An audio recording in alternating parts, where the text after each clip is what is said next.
ایک تو وہ ہیں کہ جن کا مطمع نظر ہی دنیا بن گیا، وہ اللہ کے گھر کے سامنے کھڑے ہو کر کے بھی دنیا ہی طلب کر رہے ہیں۔ اور اقبال نے کہا تھا نا کہ تو ہی چند کلیوں پر کنات کر گیا، ورنہ گلشن میں علاج تنگی داماں بھی ہے۔ یعنی وہاں جا کر کے بھی تم نے دنیا ہی مانگی، وہاں جا کر کے بھی تم نے یہی طلب کیا۔ ایک تو وہ کہ جنہوں نے دنیا ہی طلب کی اور آخرت طلب نہیں کی، اور دوسرے وہ ہیں کہ جنہوں نے کہا کہ ہمیں دنیا نہیں چاہیے، ہمیں آخرت ہی چاہیے۔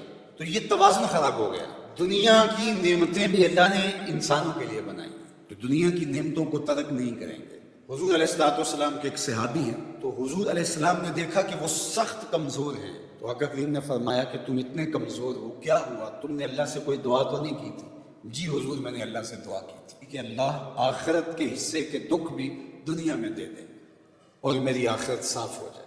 تو شاید میری دعا قبول ہو گئی، اور بہت مصیبتیں، تکلیفیں، آلام، مصائب انہوں نے مجھے توڑ کے رکھ دی، اور میری وہ حالت جو آپ کے سامنے ہے شاید اس وجہ سے ہے، دعا کی قبولیت کا نتیجہ ہے۔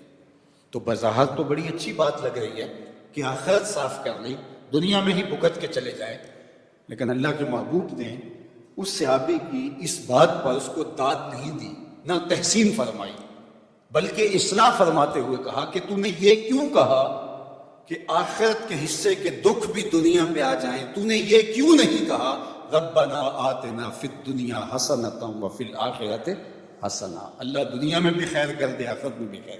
تو یہاں ذلیل ہونے کے لیے تھوڑا آئے ہیں، یہاں بھی ہمیں عزت ملے۔ عزت تو اللہ کے لیے ہے، اس کے رسول کے لیے، اہل ایمان کے لیے۔ تو یہاں ایک آسودہ خوشگوار زندگی گزرے، لیکن آسودگی اور عیاشی میں فرق ہے۔ آسودگی کے اندر اور آوارگی کے اندر فرق ہے۔ اگر ہم نے آسودگی اور آوارگی کے اندر فرق نہ کیا تو یہاں بھی توازن بگڑ جائے گا۔